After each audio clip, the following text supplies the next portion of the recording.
सुस्तानी जी महिला इकाई की राष्ट्रीय अध्यक्ष, नरेंद्र नागर जी हमारे विधायक, देवीलाल धाकर जी गरोड भानपुरा से हमारे विधायक, सूरज जी बंसल, हरिश्चंद्र मीणा जी, विक्रम सिंह जी, कन्हैयालाल जी, तुलसीराम जी, दयाराम जी जो मंच का संचालन कर रहे हैं, सुरेश जी, अरविंद जी,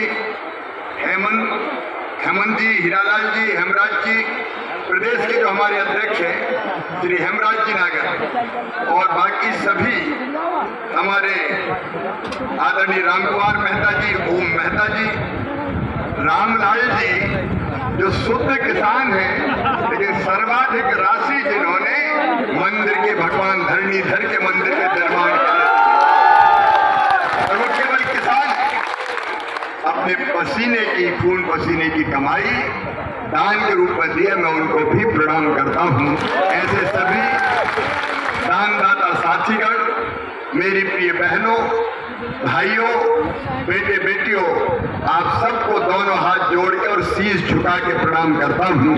आप सबको नमस्कार करता हूं। क्या अद्भुत मंदिर बना है। ओम जी और हम चर्चा कर रहे थे, बहुत सुंदर मंदिर बना है।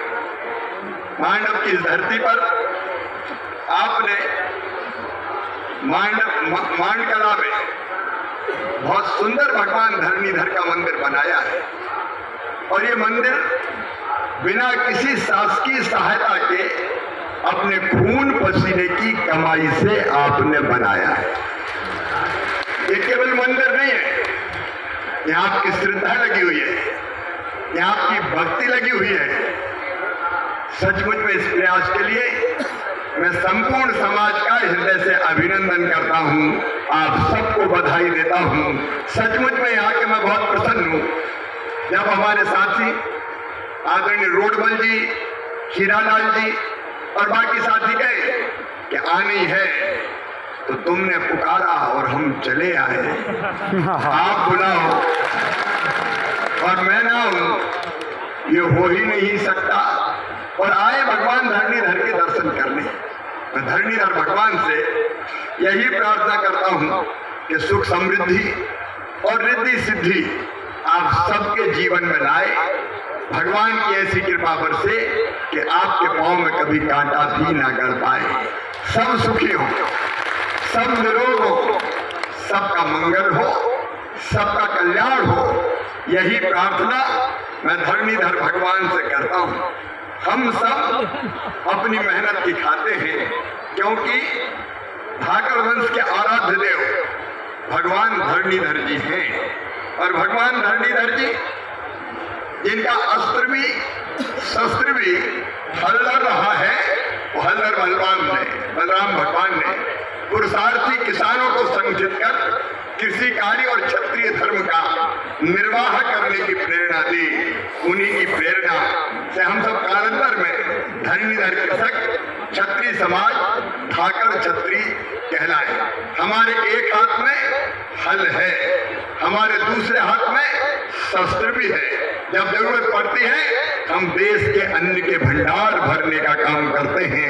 मेहनत करके अपना खून पसीना बहा के हम अन्न उत्पादन करने का काम करते हैं, लेकिन जब जब देश को जरूरत पड़ी तो सीमाओं पर जाके देश की रक्षा करने में भी हम कभी पीछे नहीं रहते।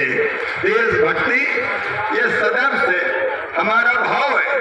अगर पृथ्वीराज रासो के एक ग्रंथ की इस पंक्ति को आप पढ़ें, धपरे धावर धकरे रण बकरे, उस समय से जब विदेशी आक्रांताओं ने आक्रमण किया तो उनको हमने मुंहतोड़ जवाब दिया, और जब आजादी की लड़ाई हुई तब भी हमारे कई ऐसे वीर स्वतंत्रता संग्राम सेनानी निकले जिन्होंने अपने देश को आजाद कराने में कोई कसर नहीं छोड़ी। मैं उन सबको प्रणाम करता हूं। मेरे प्रिय बहनों और भाइयों, हमारी प्रेरणा है। हम कहते हैं धन चला जाए, पद चला जाए, फिर वापस मिल जाएगा, लेकिन धर्म हम कभी जाने नहीं देंगे। हमने सदैव धर्म की बने रहने की कोशिश की है। और सचमुच में मानव जीवन का अंतिम लक्ष्य भगवान की प्राप्ति, परमात्मा की प्राप्ति।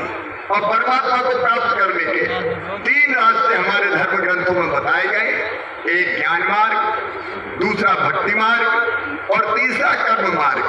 ज्ञान मार्ग जैसे यज्ञ हुआ, प्रवचन हुए, तो जो प्रवचन करता है, जो सत्य मार्ग हमको बताते हैं, वो ज्ञान मार्गी कहलाते हैं। ये ज्ञान मार्गी भगवान को प्राप्त करते हैं। दूसरा मार्ग है भक्ति मार्ग, धरणीधर भगवान के हम भक्त हैं, हम आरती करते हैं, हम भजन करते हैं, हम कीर्तन करते हैं, हम पूजन करते हैं। तो ये करने वाले भी परमपिता परमात्मा को प्राप्त करते हैं। लेकिन तीसरा मार्ग है कर्म मार्ग। भगवान ने जो काम अपनी तरफ दे दिया, उसको मेहनत और ईमानदारी से करने वाले कर्म मार्गी होते हैं। किसान है, खूब अन्न पैदा करके हिंदुस्तान का पेट भरे। अगर शिक्षक है, ईमानदारी से पढ़ाए। अगर डॉक्टर है, बीमारों का ढंग से इलाज करे। अगर जनप्रतिनिधि है, ईमानदारी से जनता की सेवा करे। अगर वो ईमानदारी से सेवा का काम करेंगे तो अपने आप भगवान मिल जाएंगे और कहीं भगवान को ढूंढने की जरूरत नहीं पड़ेगी। लेकिन जब मैं धाकर समाज को देखता हूं तो मुझे कहते हुए गर्व है, ज्ञान, भक्ति और कर्म तीनों का त्रिवेणी संगम है धाकर समाज। एक तरफ घनघोर कर्मवादी, हम खेतों में हल की जगह ट्रैक्टर चलते हैं, अन्न का उत्पादन करते हैं, बाकी भी कामों में हम मेहनत और ईमानदारी से लगते हैं। दूसरी तरफ आपने इतना सुंदर मंदिर बनाया, हम भक्ति मार्गी तो हैं ही, लेकिन ज्ञान मार्गी भी हैं। मैं आज फिर से इस प्रयत्न के लिए, इतने सुंदर मंदिर के लिए, अब ये जो इलाका है हमारा, ये पूरा क्षेत्र हमारा, यहाँ 108 गांव है, नागर चाल कहलाता है। अभी जमीन यहाँ सूखी है, बहुत सिंचाई की व्यवस्था नहीं है। आपने जो भी धन अर्जन किया है, बहुत मेहनत से अर्जित किया है, लेकिन उसमें से भी 11 करोड़ रुपया आपने इकट्ठा करके इस भव्य मंदिर का निर्माण किया है। ये आपके भक्ति भाव को प्रदर्शित करता है और इसलिए इस भाव को मैं शीश झुका के प्रणाम करता हूं। मेरे प्रिय बहनों और भाइयों, मध्य प्रदेश की धरती पर हमने कोशिश की, आज देवीलाल जी भी, सुरेश जी भी, उमा नारायण जी भी, हमारे रामस्वरूप जी भी, हमारे सांसद जी तो हैं ही, हमारे राष्ट्रीय अध्यक्ष। हमने मध्य प्रदेश में एक एक इंच जमीन में सिंचाई की व्यवस्था हो जाए, उसके लिए दिन और रात परिश्रम किया है। मैं एक बात कहना चाहता हूं, आज पगड़ी बांध के आपने बिरला जी का, मेरा, हमारे अध्यक्ष जी का, नागर जी का सम्मान किया है। मैं आपको वचन देता हूं, आज भगवान धरणीधर की इस पवित्र धरती पर इस पगड़ी का मान, आपका सम्मान और धाकर समाज की शान कभी कम नहीं होने देंगे।